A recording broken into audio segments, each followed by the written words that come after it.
প্রতিটি সংসারী মেয়ের খরচ বাঁচাতে এবং যে টিপসগুলো দেখলে খুব দ্রুত কাজ হয়ে যায় এবং অল্প সময়ের মধ্যে সব কাজ সেরে ফেলতে পারি, সেই টিপসগুলো আজ তোমাদের সাথে শেয়ার করব।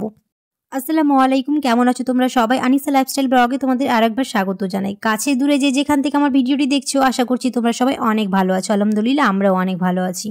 প্রথম যে টিপসটা তোমাদের সাথে শেয়ার করব সেটা আমাদের সংসারী মেয়েদের জন্য অতি আবশ্যিক একটা টিপস। এইরকম বটি আমাদের প্রায় সবার বাড়িতেই থাকে, আমরা খুব কম বেশি সবাই এটা ইউজ করে থাকি।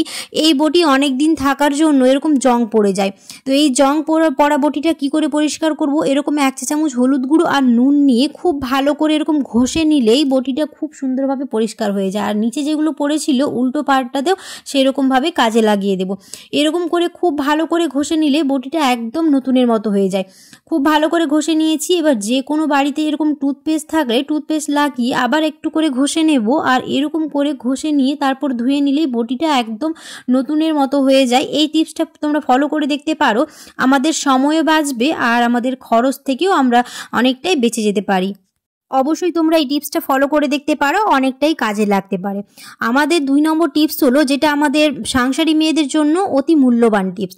আমাদের কাঠের জিনিস আমরা প্রায় ইউজ করে থাকি। এই কাঠের জিনিস কি করে ইউজ করব? তো এই বেলুন চাকির উপরে দিয়ে দিলাম হচ্ছে 1 চা চামচ লবণ, তারপর দিয়ে দিলাম হচ্ছে 1 চা চামচ বেকিং সোডা।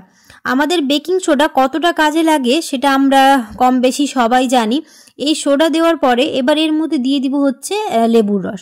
লেবুর রস দিয়ে খুব ভালো করে ওই লেবুর খোসাটা দিয়ে খুব ভালো করে ঘষে নেব। হাত দিয়ে ঘষবো না, তাহলে এটা ক্ষতি হওয়ার চান্স থাকে। তো এরকম করে লেবুর খোসাটা দিয়ে খুব ভালো করে ঘষে নিলেই একদম নতুনের মতো হয়ে যায়। যে কোনো কাঠের জিনিস তোমরা এরকম করে পরিষ্কার করে দেখবে, একদম নতুনের মতো হয়ে যায়। এই টিপসটিও আমার কাছে অতি মূল্যবান মনে হয়। আমি তো এরকম করে কাঠের জিনিস পরিষ্কার করে থাকি। তোমরাও এই টিপসটা ফলো করে দেখতে পারো, দেখতে পাচ্ছ কতটা পরিষ্কার হয়ে গেছে। 3 নম্বর টিপস হচ্ছে, আমরা চপিং বোর্ডে যখন কিছু কাটতে যাই তখন চপিং বোর্ডটা একটু নাড়াচাড়া করে। আর নাড়াচাড়া করবে না, এরকম দুটো রাবার ব্যান্ড নিয়ে খুব ভালো করে 2 দিকে দিয়ে দেব। এইগুলো দিয়ে দিলে আর চপিং বোর্ডটা নড়াচড়া একদমই করবে না। খুব ভালো করে সব জিনিস আমরা কেটে নিতে পারবো। এই টিপসটাও তোমরা ফলো করে দেখতে পারো, মেয়েদের জন্য খুবই একটা উপকারী টিপস।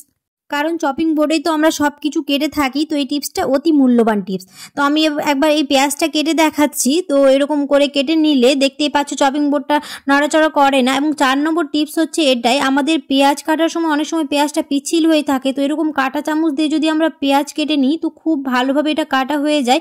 একটুখানি পেঁয়াজটা মোটা হয়, কিন্তু আমাদের মাংসের জন্য তো এরকম মোটা করে পেঁয়াজ কাটতে হয়। তো এই কাটা পেঁয়াজগুলো দিয়ে আমরা মাংস রান্না করে নিতে পারবো। তো এই টিপসটাও তোমরা ফলো করে দিতে পারো, কারণ নতুন নতুন পেঁয়াজ ওঠার সময় পেঁয়াজগুলো পিচ্ছিল হয়ে থাকে, তো খুব ভালোভাবে কাটতে পারি না। এই টিপসটা মেয়েদের জন্য অতি অবশ্যই একটা গুরুত্বপূর্ণ টিপস। এই টিপসটা তোমরা ফলো করতে পারো।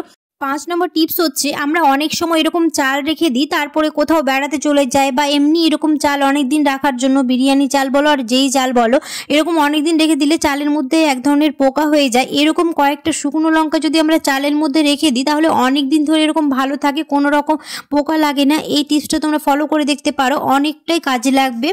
আমি বাড়িতে এরকম করেই চাল রাখি, তাই চালে আর কোনো রকম পোকা লাগে না। এরকম কয়েকটা শুকনো লঙ্কা রেখে দিই। তো এই টিপসটা অবশ্যই তোমরা ফলো করে দেখতে পারো। 6 নম্বর টিপস হচ্ছে, গ্যাস অম্বল তো আমাদের প্রায় হয়ে থাকে। এই টিপসটা তোমরা ফলো করলে আর অম্বল বা গ্যাস কোনোটাই হবে না। তো এরকম করে 1 চা চামচ জিরে নিয়ে এবার ওর মধ্যে জল দিয়ে এটাকে ওভারনাইট আমরা ভিজিয়ে রেখে যদি সকালবেলায় খালি পেটে এটা খাই তো আমাদের খুবই উপকারী দেয়।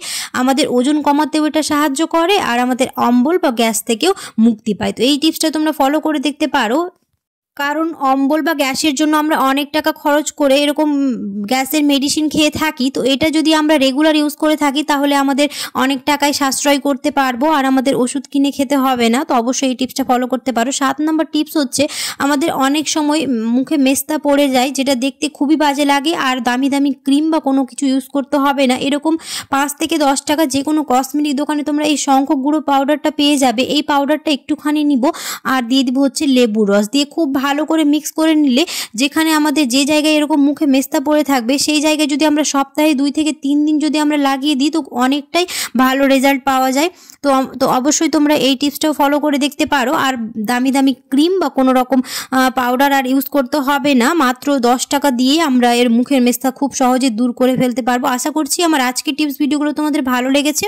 তো অবশ্যই এই ধরনের টিপস পেতে হলে আমার চ্যানেলটিকে অবশ্যই সাবস্ক্রাইব করে আমার পাশে থাকা বেল আইকনটাকে প্রেস করতে একদমই ভুলবে না। আর যদি ভিডিওটা ভালো লেগে থাকে তাহলে অবশ্যই একটা লাইক করে দিও। দেখা হবে খুব তাড়াতাড়ি নতুন একটি এরকম টিপস ভিডিওতে। সবাই খুব ভালো থাকবে, সুস্থ থাকবে, সাবধানে থাকবে। আল্লাহ হাফেজ।